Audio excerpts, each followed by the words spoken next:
કડી ટક્કર છે જ નહીં ભાજપને.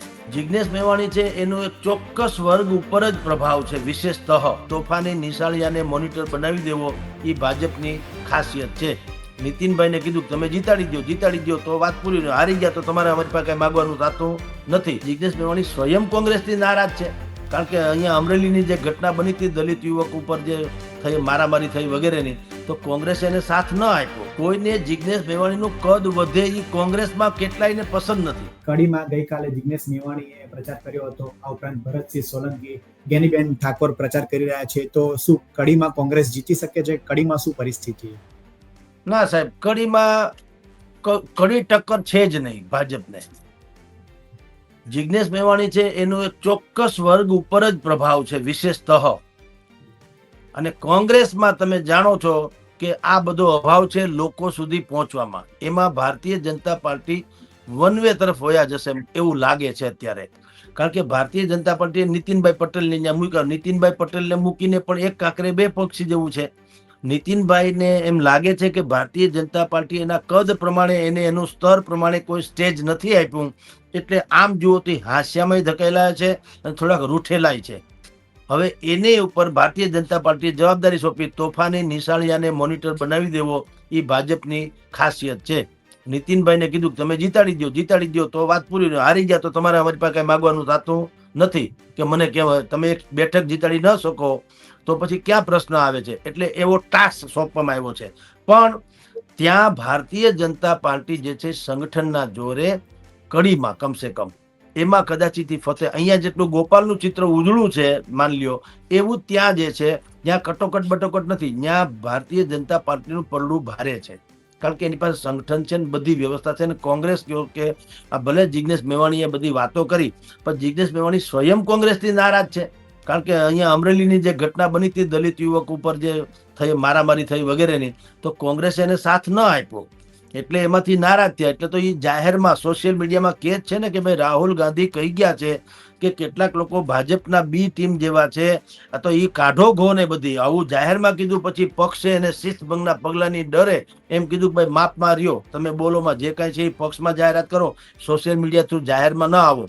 એટલે એને દબાવી દેવામાં આવ્યા. હવે દબાવી દેવામાં આવ્યા એટલે હવે તમે બીજા કહો એ ત્યાં પ્રચાર કરે છે, પણ એ મન વચન કર્મથી નહીં, ખાલી પ્રોટોકોલ પ્રમાણે. આપણે કેટલાક જે છે ન ગમે એવા મહેમાનો આવે ને જેમ આપણે હાજરી લઈએ. જિગ્નેશ મેવાણીએ પહેલા અગાઉ તો ના પાડી હતી કે કડી વિધાનસભાની જવાબદારી જે એમને સોંપવામાં આવી હતી પ્રભારીની, ત્યારે પણ એમને ઇનકાર કર્યો હતો. એકચ્યુઅલી પ્રવીણભાઈ ઇનકાર નતો કર્યો. મેં જ વાત કરી હતી ભાઈ, મારી ઉપર એનો ફોન આવ્યો હતો જિગ્નેશભાઈનો. એને કીધું આ મીડિયામાં બધું જગદીશભાઈ ચાલે છે પણ એવું કઈ છે નહીં, મેં ઇનકાર કર્યો જ નથી. ક્યાંથી મીડિયામાં આવી રામ જાણ, મને કોઈ પૂછતું નથી. મેં ઇનકાર કર્યો નથી એટલું નહીં, એને મને એમ કીધેલું જિગ્નેશભાઈએ કે હું અચૂક જવાનો અને ભારતીય જનતા પાર્ટીની વિરુદ્ધમાં ભયંકર રીતે હું લડવાનો. કોણે કીધું મેં ના પાડી? પણ ભાઈ કે મીડિયામાં ચાલે છે એટલે ઈ જ હું તમને બતાવું છું. કોંગ્રેસની ભીતરમાં જ જિગ્નેશ મેવાણીની વિરોધનો એક પક્ષ છે. કોઈને જિગ્નેશ મેવાણીનું કદ વધે એ કોંગ્રેસમાં કેટલાયને પસંદ નથી. જિગ્નેશ મેવાણી જે રીતે એને યાત્રા અહીંથી કાઢી હતી, મોરબી પુલ કાંડથી માંડી, રાજકોટના ટીઆરપી કાંડથી માંડી, અમદાવાદના કાંકરિયા તળાવ ને વડોદરાનો હરણી કાંડ ને સુરતનો તક્ષશિલા, આખો જે રૂટ કરુણાંતિકાનો રૂટ પસંદ કરીને યાત્રા કાઢી હતી, એમાં ભાઈ મલ્લિકાર્જુન ખડગે, એમાં પ્રિયંકા વાડ્રા, એમાં રાહુલ ગાંધી ઇત્યાદિ આવવાના હતા. જે તે સમયે એવી જાહેરાત થઈ હતી. હવે અહીંથી રેલી તો નીકળી, મોરબીથી નીકળી, રાજકોટ પહોંચી, રાજકોટથી આગળ અમદાવાદ સુધી પહોંચીને પછી તમે જુઓ એ સરસ્વતી નદી જેમ કચ્છમાં વિલિપ્ત થઈ ગઈ, ખબર ન પડી ક્યાં ગઈ. એની જેમ પછી સભાનું શું થયું, રેલીનું શું થયું, રામ જાણે. ત્યાં બધું ઓલવાઈ ગયું. શું કામ? કોંગ્રેસના કેટલાક દિગ્ગજ નેતાઓ માનતા હતા કે જો આ કરુણાંતિકાનો રૂટ ગાંધીનગર પહોંચે, ગાંધીનગર સિટી લઈને ઘેરો ઘાલવામાં આવે તો જિગ્નેશ મેવાણી હીરો બની જાય. એટલે એને ઓલવાવી દેવામાં આવ્યું.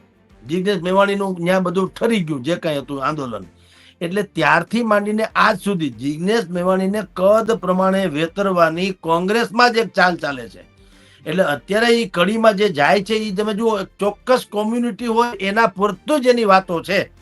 અને કરે છે એ પ્રોટોકોલ પ્રમાણે કરે છે. અંદર ખાને હું હોય રામ જાણે, કારણ કે અંદર ખાને બીજું વાકાતરાહી બધી વાતો ચાલે છે, કોણ કોના છે એ ખબર નથી પડતી એવું. એટલે કડીમાં સ્થિતિ જે છે ભારતીય જનતા પાર્ટીની ઉજ્જવળ છે, અને વિસાવદરમાં એની ધૂમિલ છે, એમાં ગોપાલ ઇટાલિયાની ઉજ્જવળ છે.